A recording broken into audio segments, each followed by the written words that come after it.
Assalamualaikum warahmatullahi wabarakatuh. Welcome to kita kelompok 1. Nah, perkenalkan saya Muhammad Rafi Kirosbodo. Kali ini kita akan mewawancari salah satu tokoh masyarakat di Cipayung, Depok. Lalu tema yang akan kita bahas akan dibahas oleh teman saya. Selanjutnya, cekidot. Nah, jadi apa sih yang akan kita bahas kali ini? Nah, kenalan dulu dong. Nama saya itu Muhammad Abdul Rizal Arifin. Nah, jadi tema yang akan kita bahas kali ini adalah Pancasila sebagai dasar pengembangan ilmu pengetahuan di Indonesia. Nah, selanjutnya akan dibahas dengan rekan saya selanjutnya. Halo guys, perkenalkan nama saya J.K. Saputra. Nah guys, tokoh yang bakal kita wawancari tersebut merupakan salah satu tokoh masyarakat yang berada di lingkungan Cipayung, Depok. Nah, beliau akan menjawab beberapa pertanyaan atau soal yang akan disampaikan oleh teman saya berikut. Mau terlebih lengkapnya? Oke, kita sambungkan kepada teman saya. Assalamualaikum warahmatullahi wabarakatuh. Waalaikumsalam warahmatullahi wabarakatuh. Perkenalkan, saya Atila Pramudia Nugroho dari kampus Telkom University Jakarta. Nah, kami di sini ingin melakukan wawancara dengan judul yang dibawa yaitu Indonesia Bangkit dengan Pancasila sebagai Dasar Ilmu Pengetahuan. Nah, pada kesempatan ini kami membawakan tema yaitu pentingnya Pancasila bagi mahasiswa. Nah, alhamdulillah pada malam ini kami berkesempatan untuk mewawancarai salah satu pengurus masyarakat di lingkungan RT 05 RW 08 Kelurahan Cipayung Jaya. Bersama Bapak siapa? Nama saya Indra Wijaya. Baik, Bapak Indra Wijaya. Nah, Bapak di lingkungan ini berperan sebagai apa? Ya, kebetulan saya sebagai pengurus RT, yaitu Sekretaris RT 05 RW 8 Kelurahan Cipayung Jaya, Kecamatan Cipayung, Kota Depok. Oh, ini. Oke Pak, mungkin bisa kita lanjut ke Langsung? pertanyaannya. Oke. Ya. Oke, ya. Pak, menurut Anda kenapa sih mahasiswa itu penting mempelajari Pancasila di lingkungan kampus? Oh iya. Menurut saya, seorang mahasiswa itu memang harus wajib mempelajari, memahami arti dari ideologi Pancasila. Mengapa? Karena satu, Pancasila ideologi negara NKRI kita ini. Jadi emang udah seharusnya kita mempelajari Pancasila. Di antaranya misalnya contohnya pada sila 1, seorang mahasiswa harus berketuhanan. Nah, istilahnya menjunjung tinggi nilai ketuhanan, saling menghormati terhadap agama-agama lain, pemeluk agama-agama lain, saling bertoleransi. Yang kedua, sebagai mahasiswa harus berlaku adil dalam kehidupan sehari-hari untuk menerapkan semua kegiatan-kegiatannya di kemudian kelak ketika dia udah lulus sebagai mahasiswa. Dia harus berlaku adil kepada masyarakat. Ketiga, mahasiswa mempelajari Pancasila di sila ketiga harus berdampak langsung sebagai mempersatukan bangsa. Jadi tidak boleh kita istilahnya sebagai mahasiswa karena merasa pintar atau merasa lebih di atas rakyat yang tidak kuliah, yang bukan mahasiswa, merasa lebih pintar, kan tidak boleh memecah belah. Intinya menjaga persatuan lah.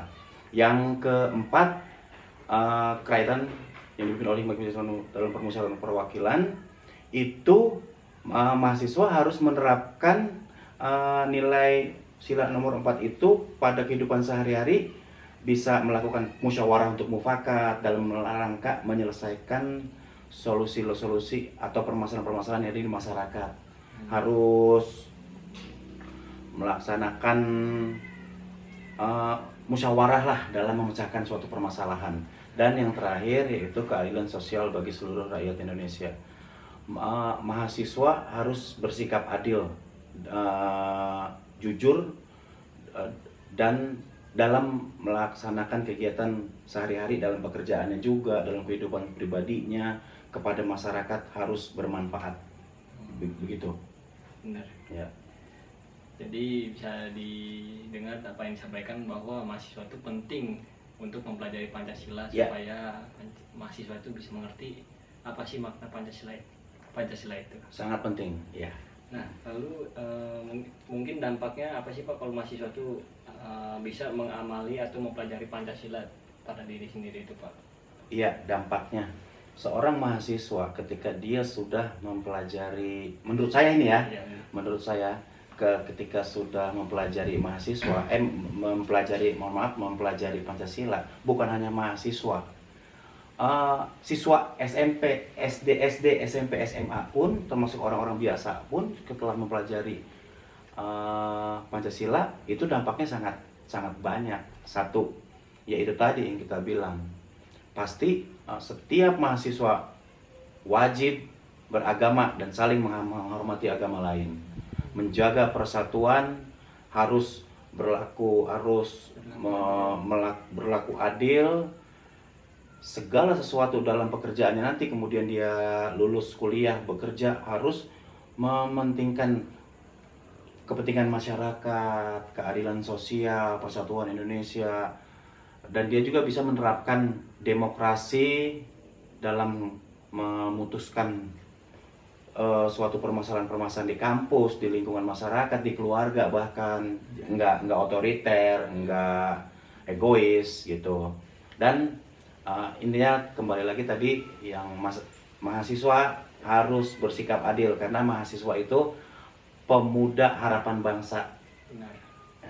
di Indonesia nanti, penerus bangsa. Oke, Pak. Mungkin selanjutnya ada pertanyaan lagi nih. Ya.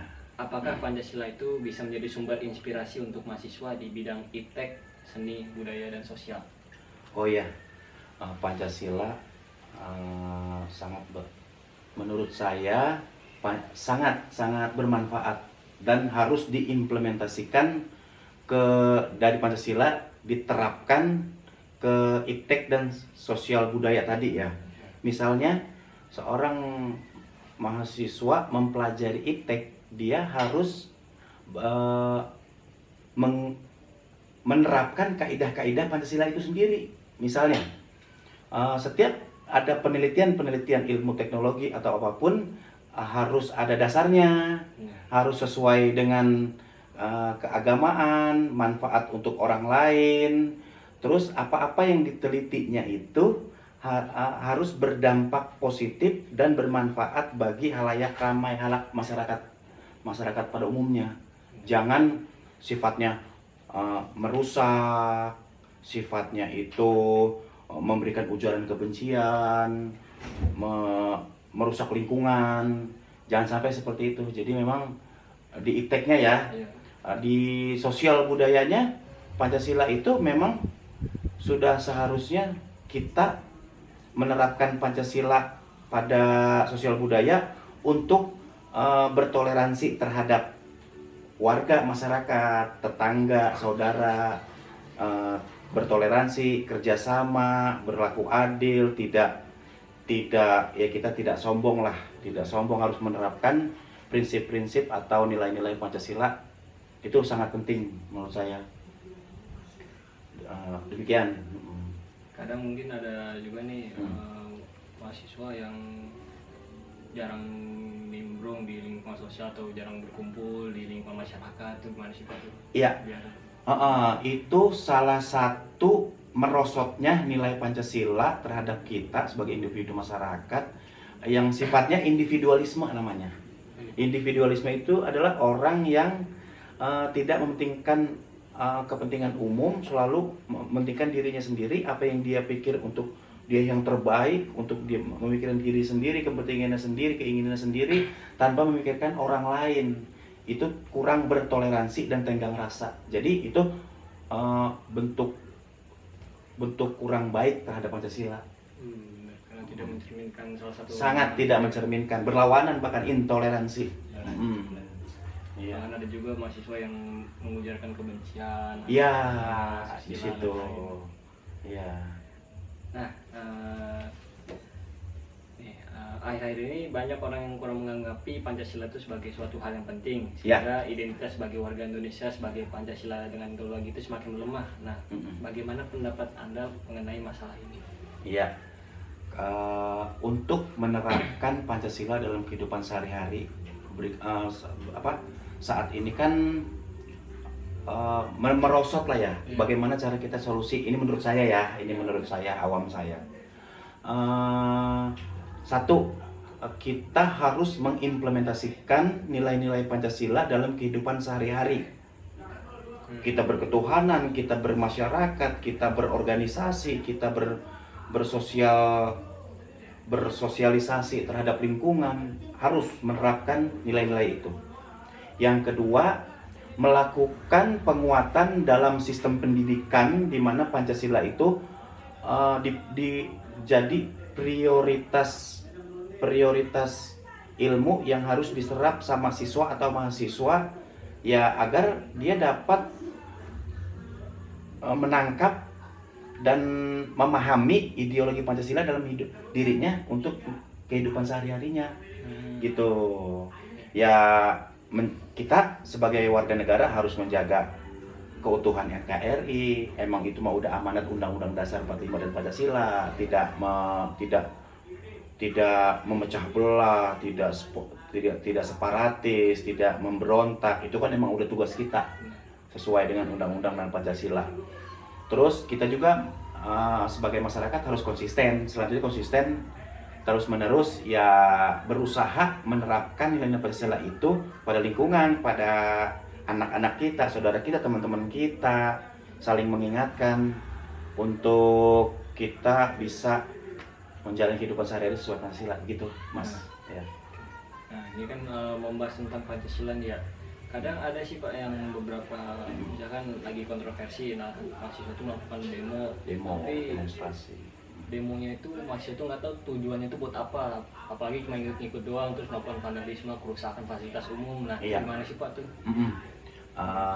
Seorang mahasiswa melakukan demonstrasi, atau bukan mahasiswa ya, setiap warga negara melakukan demonstrasi itu ada haknya ya. Iya. Hak dia dalam berdemokrasi menyampaikan pendapat, saran, kritik terhadap masyarakat atau terhadap yang demonya, itu sebenarnya kewajiban, sebenarnya hak setiap warga negara menyampaikan saran, kritik yang diatur dalam Pancasila dan Undang-Undang Dasar.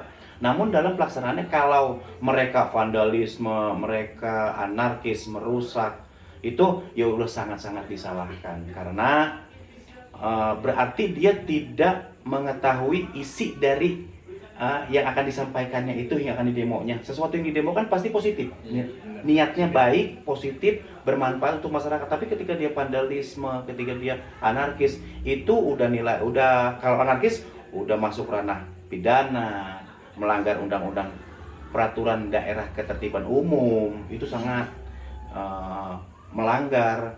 Terus sampai lagi setiap mahasiswa mengadakan ujaran kebencian terhadap yang didemo, itu kan melanggar juga, nggak boleh ujaran kebencian. Kita mendemo orang harus sesuai dengan peraturan yang ada, nggak boleh membuat ujaran kebencian yang tidak fitnah lah gitu ya, memfitnah, menjelek-jelekan, biar namanya rusak atau bagaimana, kan nggak boleh, dilarang juga, berlawanan dengan Pancasila yang tadi saya jelaskan. Ujaran kebencian ya tidak boleh lah begitu. Nah, kemarin kan ada tuh ya viral Pak, Iya. ketua BEM di salah satu kampus terkenal. Oh iya, tahu saya tahu. Dia memang sih ya kan, yang namanya mahasiswa kan mungkin menyampaikan apa yang dikritik, tetapi itu menyerang itu secara personal Pak, bukan apa yang ditangkap gimana sih Pak? Iya, saya sempat baca itu, benar-benar. Seseorang warga negara, atau baik itu warga masyarakat biasa, mahasiswa atau pegawai, karyawan, buruh atau apa, ketika dia menyampaikan sesuatu demonstrasi atau menyampaikan pendapatnya di muka umum melalui media yang menjelek-jelekan kepala negara kita, atau itu kan kurang dibenarkan ya. Mengapa kurang dibenarkan? Kita tidak menyalahkan unjuk rasanya dia, kita tidak menyalahkan demonstrasinya dia atau penyampaian pendapatnya dia, tapi biar bagaimanapun ini negara Pancasila. Etika kita harus pakai, etika, saling menghormati. Walaupun orang itu salah, kan ada hukum sesuai dengan ideologi kita, Pancasila dan Undang-Undang Dasar. Ya silakan laporkan ke yang berwajib, ke hukum, Mahkamah Konstitusi atau apalah gitu ya, untuk kalau dia emang bersalah. Tapi kan kalau itu kan kita tidak menyalahkan siapapun, tapi etika kita pakai. Etika, menghormati, tenggang rasa, yaitu kalau kita menerapkan sesuai Pancasila pasti tidak dibenarkan. Ya, Emang etika tuh mungkin krisis kayaknya tuh, atau kurang, apalagi etik ketika krisis kita. melakukan debat atau demo pada orang tuh pasti etika itu gak ada, cuma ngata-ngatain lah atau apa, tapi isinya juga nol. Iya. Disitulah kita pentingnya mempelajari Pancasila, etika. Sebagai mahasiswa harus mempunyai etika yang mulia. Walaupun mendebat orang yang salah, orang yang kriminal, tapi tetap etika harus dipakai di lingkungan masyarakat, di lingkungan kampus, di lingkungan manapun. Gitu. Kan ada hukum. Kalau emang dia bersalah, laporkan ke hukum sesuai dengan prosedur yang ada. Gitu. Biar yang berhak yang mengadilinya. Begitu, Mas Atila. Wah, hebat benar, isi dari penyampaian Bapak Indra ini dengan pertanyaan-pertanyaan yang diberikan tuh sangat bermanfaat dan bisa mungkin membuka wawasan tentang hal-hal baru ya. Oke Pak, selesai sudah pertanyaan-pertanyaannya pada malam ini. Mohon maaf ya Pak kalau bila ada pertanyaan yang mungkin agak sedikit susah dibahas atau gimana. Iya, nggak apa-apa. Saya juga minta maaf kalau ada kata-kata yang kurang berkenan di hati, yang kurang pas atau salah. Saya mohon maaf mohon maaf sebesar-besarnya. Saya nggak ada niat ke situ, tapi kita sama-sama lah Sama-sama membahas untuk yang lebih baik lagi. Iya benar. Oke, Ya. teman-teman, mungkin sudah selesai wawancara kali ini. Terima kasih. Mohon maaf atas apabila ada kesalahan. Kami pamit undur diri. Pak Indra. Terima kasih. ya, Pak. Ya. Nah, sekian, terima kasih. Wassalamualaikum warahmatullahi wabarakatuh. Waalaikumsalam warahmatullahi wabarakatuh. Assalamualaikum warahmatullahi wabarakatuh. Saya Atila Pramudia. Saya J. Saputra. Saya Muhammad Rabi Tiros Bodo. Nah, kami dari kelompok 1 telah selesai membuat tugas video kami yang berjudul yaitu pentingnya Pancasila bagi mahasiswa yang dilakukan oleh narasumber kami di salah satu lingkungan Cipayung Jaya RT 5 RW 8 bersama Bapak Indra Wijaya. Beliau adalah salah satu tokoh pengurus sekretaris dari RT 05 RW 08. Nah, kami memohon maaf apabila dalam proses pembuatan video terdapat kesalahan kata maupun perilaku, mohon dimaafkan. Terima kasih dari kami. Wassalamualaikum Waalaikumsalam warahmatullahi wabarakatuh.